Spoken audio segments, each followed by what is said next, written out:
अपनी लाइफ में बहुत ही ज़्यादा खुश थे और उनके साथ साथ जंगल के सभी जानवर भी अपनी अपनी ज़िंदगी में बहुत ही ज़्यादा खुश थे और सभी अपने बच्चों की अच्छे से देखभाल कर रहे थे। जंगल में सभी जानवर उन दोनों दोस्तों की तारीफ करते नहीं थकते थे और हमेशा ही वह उनके बारे में बातें करते रहते थे। अरे भाई, हमारे जंगल में कितना खुशी का माहौल है।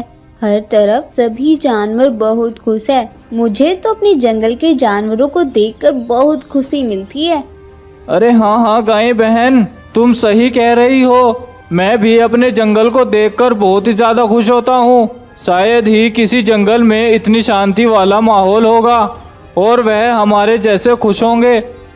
कुछ इस तरह से सभी जानवर अपने जंगल की तारीफ करते और उन दोनों दोस्तों का शुक्रिया करते थे। उन दोनों दोस्तों की वजह से जंगल में हमेशा शांति बनी रहती थी। वह दोनों दोस्त कभी भी जंगल में कुछ भी गलत नहीं होने देते थे और अगर कभी जंगल में कोई दिक्कत आती तो वह दोनों उस परेशानी के सामने आकर खड़े हो जाते थे और उसका सामना किया करते थे।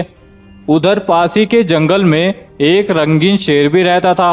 वह रंगीन शेर बहुत ही जालिम और बेखौफ था। वह आए दिन जंगल के जानवरों पर अपना जुल्म करता रहता था और उनके साथ बहुत ही बेकार सलूक किया करता था।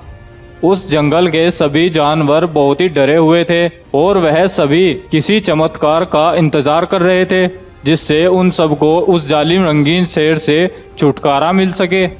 एक दिन सफेद शेर को किसी काम से दूसरे जंगल में जाना पड़ जाता है और वह अपने दोस्त बाघ से बोलता है, अरे सुनो बाघ मेरे भाई, तुम तो जानते हो कि मुझे दूसरे जंगल में किसी काम से जाना है और मेरे आने तक तुम्हें ही हमारे जंगल का ख्याल रखना होगा।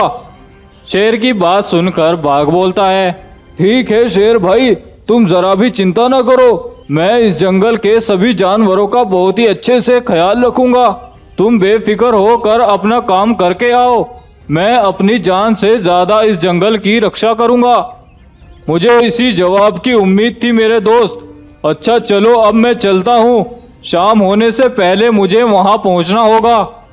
ये सब बोलकर सफेद शेर दूसरे जंगल की ओर चल पड़ता है और बाघ जंगल का ख्याल रखने में लग जाता है। बाघ सभी जानवरों का अच्छे से ख्याल रख रहा था और सभी जानवर खुशी खुशी अपना जीवन बाघ के राज में काट रहे थे।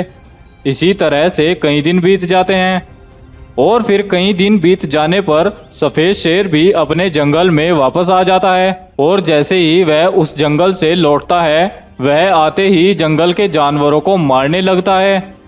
जंगल में उसे जो कोई भी जानवर मिलता वह उसी का बहुत ही बेरहमी से शिकार कर लेता और खून खराबा करके वहां से निकल लेता था। वहां से आकर वह कई जानवरों का शिकार करता है और अपने आप को खून से साफ करके जब वो अपनी गुफा में जाता है तो उसका बर्ताव अपने दोस्त बाघ के साथ भी सही नहीं होता और वह उससे भी झगड़ने लग जाता है। तुम कब मेरा पीछा छोड़ोगे?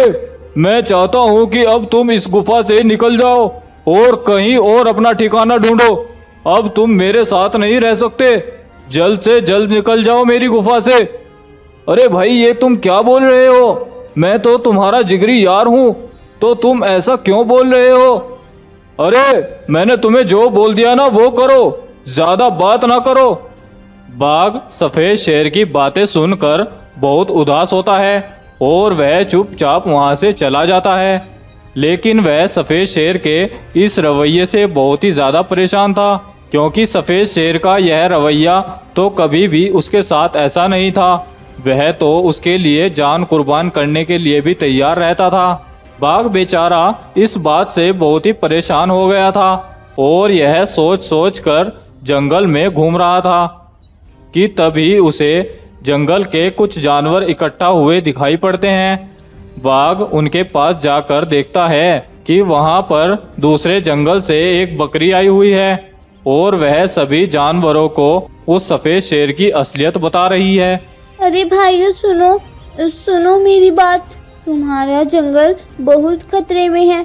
ये जो तुम्हारे जंगल में राजा बनकर आया है ना, वह तुम्हारे जंगल का राजा नहीं बल्कि हमारे जंगल का राजा है।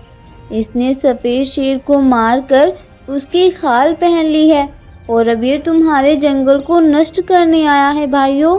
बकरी की यह बातें सुनकर बाघ को भी शक होता है, क्योंकि सफेद शेर कभी भी अपने जंगल के जानवरों पर ऐसा अत्याचार नहीं कर सकता था और बाघ और शेर के बीच कभी भी कोई लड़ाई नहीं हुई थी।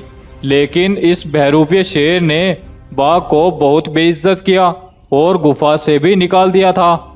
यह सोचकर वह तुरंत ही दौड़ता हुआ अपनी गुफा पर जाता है और जाते ही वह उस बहरूपीय रंगीन शेर पर हमला कर देता है और हमला कर कर के उसको वहीं पर मार डालता है। शेर के मर जाने के बाद वह उसकी खाल उतार कर एक तरफ फेंक देता है, जिससे उसकी पूरी असलियत उसके सामने आ जाती है। उस बहरूपीय शेर को मारकर बाघ बहुत ही ज्यादा खुश होता है और साथ ही अपने सच्चे मित्र सफेद शेर को खोकर उससे ज्यादा वह उदास भी होता है, क्योंकि उस जालिम ने उसके जिगरी यार को उससे छीन लिया था। कुछ ही देर में जंगल के जानवरों की भी वहां पर भीड़ लग जाती है और वह उस जालिम को मरा हुआ देखकर बहुत खुश होते हैं, साथ ही उस बाघ का शुक्रिया अदा करते हैं।